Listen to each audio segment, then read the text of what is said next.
Evolution सिर्फ एक theory है या फैक्ट है? हमारे सबसे पुराने पूर्वज एक्चुअली में आए कहां से? नमस्कार मित्रों, आज से करीब 4 बिलियन साल पहले लाइफ की शुरुआत होती है धरती पर। बिलियंस ऑफ ईयर्स एवोल्यूशन के बाद अनगिनत प्रकार के प्लांट्स और एनिमल स्पीशीज उभर कर आते हैं। ये सारे पेड़ पौधे, जानवर और जीव जो आप देखते हैं आज के दिन, वो सब आए एवोल्यूशन के चलते। इनमें से एक स्पीशीज होती है होमो सेपियंस की भी, यानी इंसान।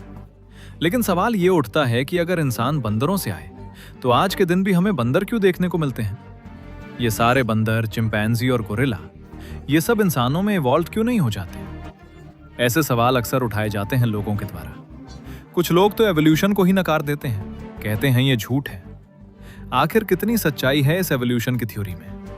ये थ्योरी है या फैक्ट भी है?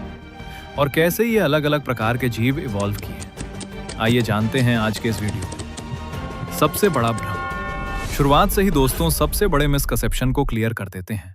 एवोल्यूशन की थ्योरी कभी ये नहीं कहती कि बंदर इंसान बन गए, बल्कि ये कहा जाता है कि सारे चिंपैंजी, गोरिल्ला, बंदरों और इंसानों के पूर्वज एक ही रहे हैं और वो पूर्वज आज के दिन जिंदा नहीं है।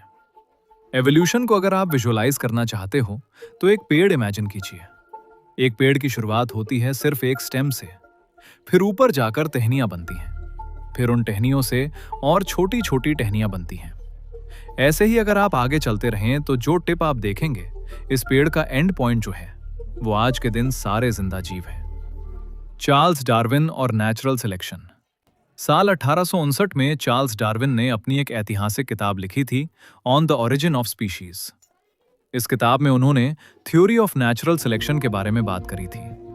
ये कोई मिस्टिकल चीज नहीं है, बड़ा सिंपल फंदा है। जब भी रिप्रोडक्शन होता है तो जीन्स एक से दूसरे जीव में जाते हैं। हमारी जीन्स बच्चों में पास ऑन होती हैं और जब भी ये होता है तो जीन्स में म्यूटेशन देखने को मिलती है, थोड़े बहुत बदलाव और वेरिएशंस। जैसे कि आपकी ब्राउन आंखें हैं और आपके बच्चों में ग्रीन आंखें देखने को मिलती हैं, इसका मतलब है कि अचानक से एक म्यूटेशन आ गई है। सर्वाइवल ऑफ द फिटेस्ट का उदाहरण।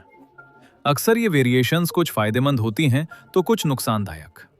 इसे ही नेचुरल सिलेक्शन कहा जाता है। उदाहरण के लिए मान लो एक ब्राउन मेंढक के 5 बच्चे हैं, जिनमें से 4 ब्राउन हैं और एक ग्रीन।